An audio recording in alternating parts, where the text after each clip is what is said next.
Hi friends, എല്ലാവരും സുഖമായിട്ടിരിക്കുന്നെന്ന് വിശ്വസിക്കുന്നു. ഇഷ്ടമായ ഒന്ന് ലൈക്ക് ചെയ്യണേ, സബ്സ്ക്രൈബ് ചെയ്ത് ഓൾ എന്ന ബട്ടൺ കൂടെ പ്രസ് ചെയ്യണേ. എന്താ ഉണ്ടാക്കാൻ പോകുന്നതെന്ന് നോക്കാം. ബ്രെഡ് വെച്ചിട്ട് ഒരു പെട്ടെന്ന് റെഡിയാക്കാൻ പറ്റുന്ന ഒരു ബ്രെഡ് പക്കോടയാണ് ഉണ്ടാക്കാൻ പോകുന്നത്. അതിനായി ഇതാ 4 സ്ലൈസ് ബ്രെഡ് എടുത്ത് വെച്ചിട്ടുണ്ട്. ഇതൊരു പാത്രം വൃത്തിയായി കഴുകി എടുത്ത് വെച്ചിട്ടുണ്ട്. ഇതാ ഒരു 3 ടേബിൾ സ്പൂൺ കടലമാവ് എടുത്തിട്ടുണ്ട്. 3 ടേബിൾ സ്പൂൺ ഇടിയപ്പപ്പൊടി എടുത്തിട്ടുണ്ട്. 1/2 ടീസ്പൂൺ മഞ്ഞൾപ്പൊടി, 1/2 ടീസ്പൂൺ ഗരം മസാല, 1/2 ടീസ്പൂൺ കുരുമുളക് പൊടി, 1/2 ടീസ്പൂൺ ബേക്കിംഗ് സോഡ ഇട്ട് കൊടുക്കാം. പാകത്തിന് ഉപ്പിട്ട് കൊടുക്കാം. ഒരു വലിയ സവാള കട്ട് ചെയ്തത്, ഒരു 3 പച്ചമുളക് ചെറുതായിട്ട് കട്ട് ചെയ്തത്, 2 കൊത്ത് കറിവേപ്പില കട്ട് ചെയ്തത്, ഒരു ചെറിയൊരു കഷ്ണം ഇഞ്ചി, ലേശം മല്ലിയില ഇട്ട് കൊടുക്കാം.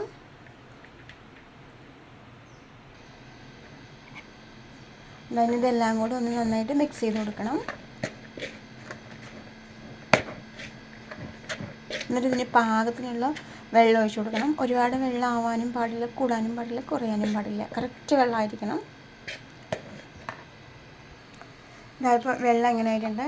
ഞാൻ കറക്റ്റ് 1/4 കപ്പാണ് ഞാൻ വെള്ളം എടുത്തത്. ഇനി ഈ ബ്രെഡ് ഒന്ന് പൊടിച്ചിട്ട് നമുക്കിതിലിട്ട് കൊടുക്കാം. ഞാൻ 1/2 ടീസ്പൂണിൻ്റെ താഴെ ലേശം ഞാൻ മുളക് പൊടി ഇട്ട് കൊടുത്തിട്ടുണ്ട്. നിങ്ങൾക്ക് വേണമെങ്കിൽ എരിവ് ഇഷ്ടമാണെങ്കിൽ ഇടാം, അല്ലെങ്കിൽ കുരുമുളകിൻ്റെയും പച്ചമുളകിൻ്റെയൊക്കെ എരിവുള്ളത് കൊണ്ട് തന്നെ ഇത് ആവശ്യമുണ്ടെങ്കിൽ മാത്രം ഇട്ടാൽ മതി കേട്ടോ. ബ്രെഡ് ഞാനിങ്ങനെ പൊടിച്ചെടുത്തിട്ടുണ്ട്. ഇനി ഇത് ഇട്ട് കൊടുക്കാം.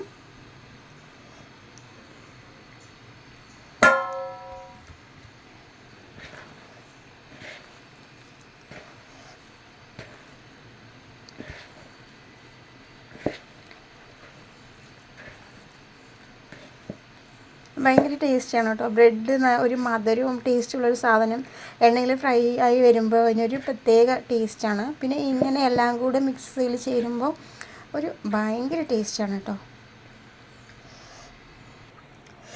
ഇപ്പം ഇതിങ്ങനെ ആയി കിട്ടിയിട്ടുണ്ടേ. ഇപ്പോൾ ഇതിങ്ങനെ ആയിട്ടുണ്ട്. ഇത് നമുക്ക് എണ്ണയിൽ ഇട്ട് കൊടുക്കാം. ഒരു ചീനച്ചട്ടി വെച്ച് എണ്ണ ചൂടായിട്ടുണ്ട്. കൈ കൊണ്ട് ഇത്തിരി ഇങ്ങനെ ഇടുന്നത് നമ്മൾ ഇങ്ങനെ ആക്കിയിട്ട് ഇട്ടാൽ മതി.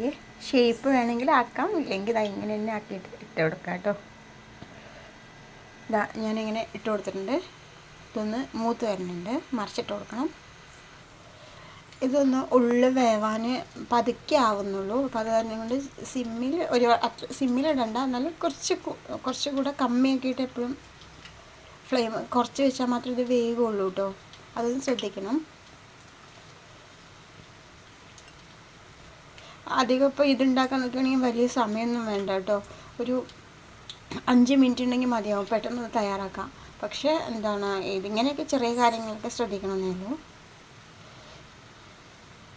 ഭയങ്കര ടേസ്റ്റുമാണ് കഴിക്കാൻ, ഭയങ്കര ടേസ്റ്റാണ് കേട്ടോ കഴിക്കാൻ. വേറെ ഈ ബ്രെഡ് ഇതിൻ്റെ കൂടെ ചേരുന്നതുകൊണ്ടാണെന്ന് അറിയില്ല, ഭയങ്കര ടേസ്റ്റാണ് എന്തായാലും കഴിക്കാൻ. മറ്റേ കടലമാവിൽ തനിച്ചുണ്ടാക്കണ പോലെയല്ല. അതായത് ഇപ്പോൾ നന്നായിട്ടൊന്ന് മുരിഞ്ഞു തുടങ്ങിയിട്ടുണ്ട്. ഇനി എടുക്കാം. അടുത്ത ട്രിപ്പ് ഇട്ടതും ആയിട്ടുള്ളതൊന്ന് മറിച്ചിട്ട് കൊടുക്കാം.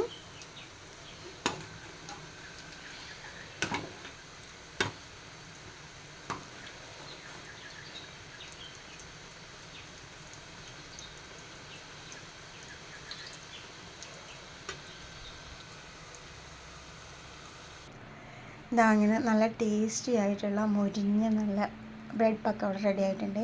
നന്നായി മൊരിഞ്ഞതാണ് കേട്ടോ. കളറ് കൂടുതൽ കരിഞ്ഞ പോലെ തോന്നുന്നുണ്ട്. പക്ഷേ ഇതൊന്നും ഇങ്ങനെ മൊരിഞ്ഞാൽ മാത്രമേ ഇതിന് ടേസ്റ്റ് ഉള്ളൂ. പക്ഷേ ഇത് കരിഞ്ഞതല്ല കേട്ടോ, അതിന് കളർ തന്നെ.